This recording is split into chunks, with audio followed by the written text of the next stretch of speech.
جب نبی کریم صلی اللہ علیہ وسلم اس دنیا میں تشریف لائے تو عرب قبائل میں بٹے ہوئے تھے۔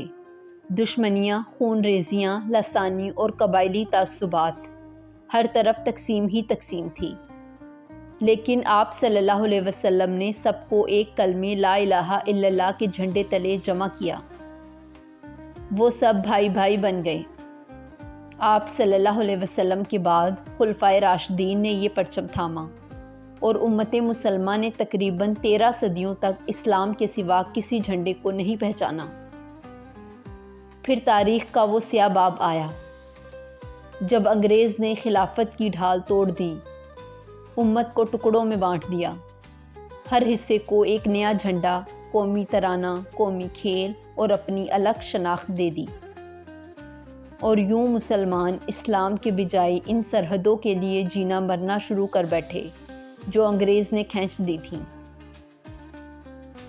آج ضرورت اس بات کی ہے کہ ہم ہر قسم کی قومیت، لسانیت اور وطنیت سے بلند ہو کر صرف اسلام کے پرچم کو تھامیں۔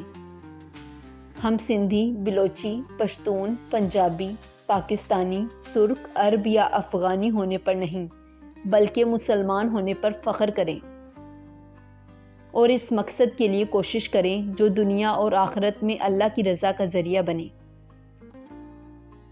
آخر میں اپنے پیارے وطن پاکستان کے لیے محبت بھرا سلام۔